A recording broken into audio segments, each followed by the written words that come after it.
Jadi mungkin daripada isu-isu ya yang ditanya ni, okey, tuan-tuan dan puan-puan ya, yang pertama sekali kalau kita lihat ya, ini soalan yang kita lihat daripada apa yang ditanya dalam webinar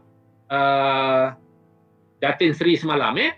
Soalannya, perlukah kita laksanakan, saya harap betul lah ya yang saya baca tu, KTE tu mungkin kita lah. Perlukah kita laksanakan sampai 5 subjek sehari? Bagi saya terlalu banyak 5 subjek. 2 subjek sehari pun pelajar agak susah untuk hadam content. Belajar online definitely tak sama seperti bersemuka. Okey, ya, kita faham ya. Memang tak sama ya. Dan 5 subjek sehari, nak 2 subjek sehari ya. Seperti yang saya nyatakan tuan-tuan dan puan-puan tadi ya. Penentuan mata pelajaran sehari itu adalah bergantung kepada bagaimana sekolah menyusun jadual waktu PDPR. Kalau jadual waktu PDPR yang disusun oleh pihak sekolah itu ya 5 subjek sehari pada hari Isnin contohnya 5 subjek lah. Kalau hari Selasa mungkin 2 subjek, 2 lah. Dan sebenarnya pihak sekolah boleh teruskan apa sahaja bentuk jadual waktu yang ada. Yang kita beri itu ialah contoh sahaja. Yang dah ada tu okey, boleh berjalan seperti biasa. Cuma tuan-tuan dan puan-puan perlu tambah baik untuk memastikan bahawa peruntukan masa PDP dan peruntukan masa tutorial seminggu yang dinyatakan itu dipenuhi. Itu yang penting.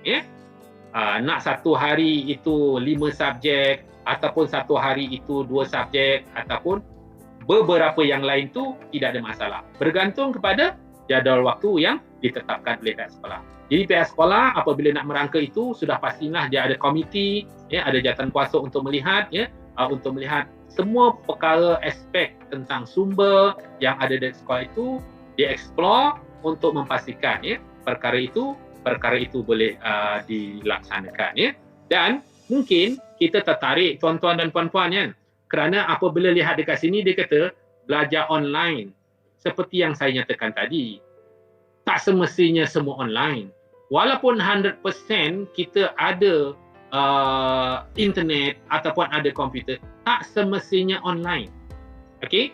Jadi pihak sekolah boleh melihat yang mana boleh online, yang mana tak perlu online untuk memastikan bahawa perkara itu, jadual waktu itu dilaksanakan. Yang penting sebenarnya ialah PDP anak-anak kita, anak-anak murid kita kat rumah itu berjalan.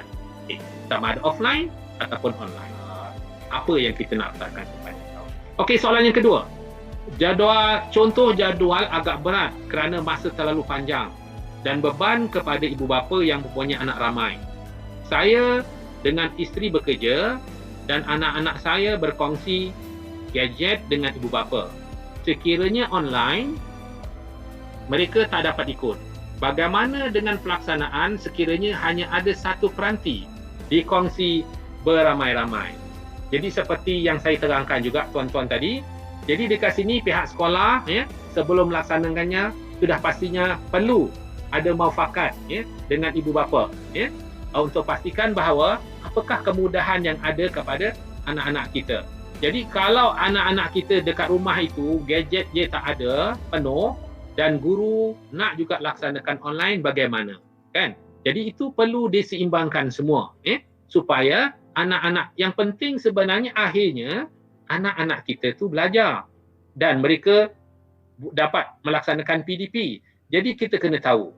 Jadi contoh-contoh yang ditekankan tadi ada. Kalau semua boleh, kita boleh online sepenuhnya.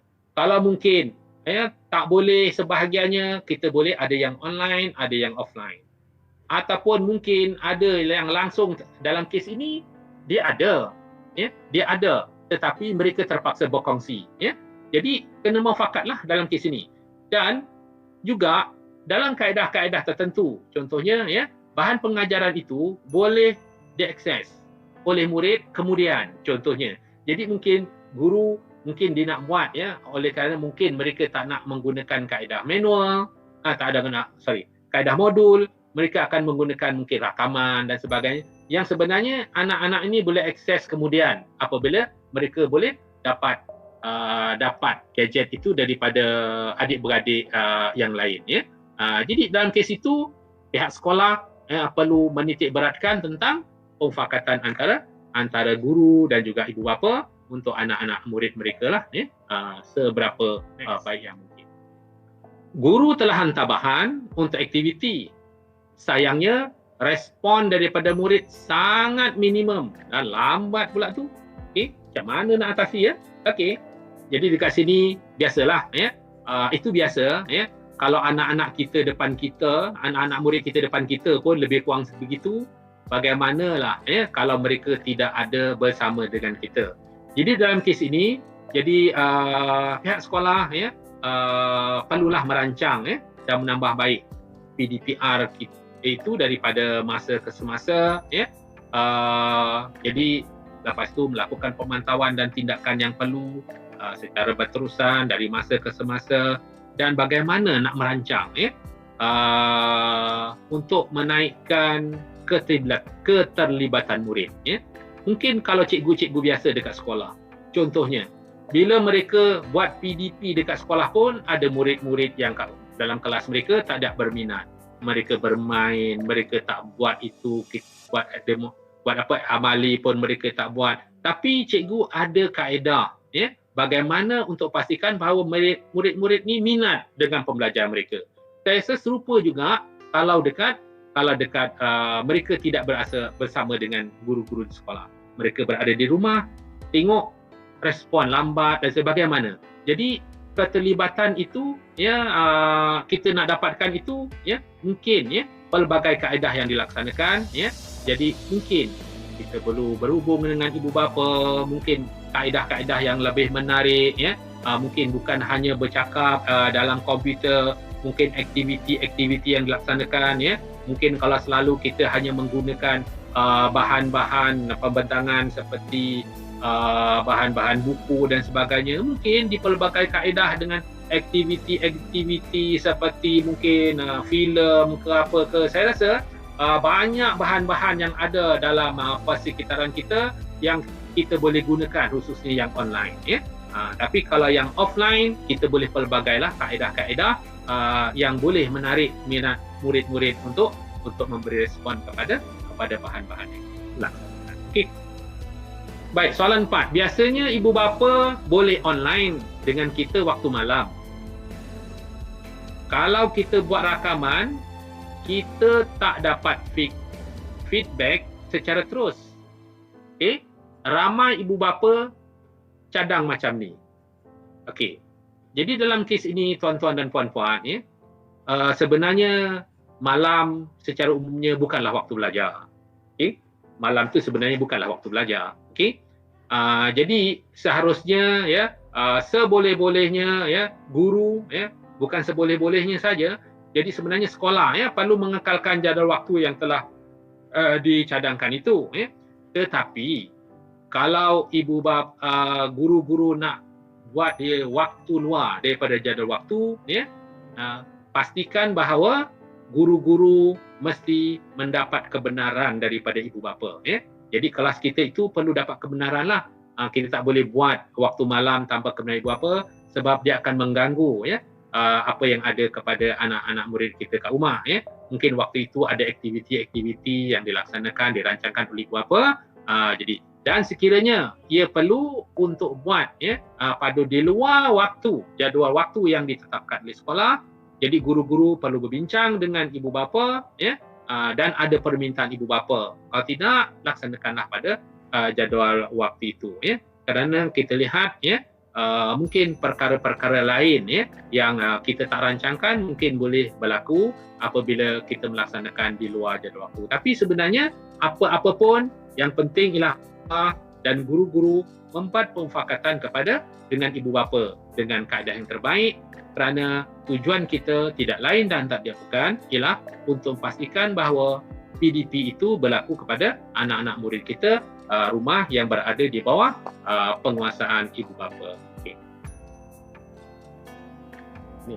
Bila nak mula laksana jadual waktu PDPR baru ni? Ya, mungkin itulah soalan cepu mas nak tanya, kan? Dah buat ni bila nak laksana? Okey, seperti yang saya nyatakanlah tadi tuan-tuan dan puan-puan, kalau dah siap boleh laksana. Hari ni dah ada, tak ada masalah, boleh laksana. Hari ni ialah hari Selasa. Esok hari Rabu, rasanya tak ada sekolah seluruh negara yang cuti, kecuali sekolah-sekolah yang ditutup dan sebagainya, boleh mula. Okey, kalau sekolah yang ditutup, kalau anak muridnya ada kat rumah pun, dia boleh mula juga kalau jadual waktu dah ada. Tetapi kalau belum ada dan belum lagi diselaraskan, boleh buat dan bolehlah dikuatkuasakan menjelang 22 Februari 2021 atau lebih awal. Okey. Baik. Okey. Jadi tuan-tuan dan puan-puan jadi sekarang ni tuan-tuan dan puan-puan, saya kalau tuan-tuan kat sini mungkin tuan-tuan dan puan-puan tiba-tiba hari ni semalam pun tak buat tanya sebab mungkin nampak macam faham. Hari ni pun sebab semalam baru webinar Datin Sri, hari ni saya pula bersama tuan-tuan dan puan-puan mungkin rasa faham kot. Okey, tapi nanti bila tuan-tuan nak buat tak faham lah pula. Semalam macam faham, hari ni jadi tak faham. Biasalah kan, macam teori faham sangat, tapi bila buat kita kurang faham. Jadi tuan-tuan dan puan-puan, jangan lupa kalau ada masalah boleh telefon terus kepada kami di war room kami, iaitu di 03-8884-2279. Okey. So dekat situ akan ada petugas-petugas pegawai yang akan sentiasa lihat. Tetapi ingat tuan-tuan janganlah telefon di luar waktu pejabat, memang tak ada tapi kalau di luar waktu pejabat, waktu-waktu tu tuan-tuan nak tahu, jadi tuan-tuan bolehlah buat email, iaitu aduankurikulum2021@gmail.com. Jadi pegawai-pegawai kami akan cuba selesaikan dengan sesegera mungkin untuk memberi maklum balas kepada tuan-tuan dan puan-puan sekiranya ada perkara-perkara itu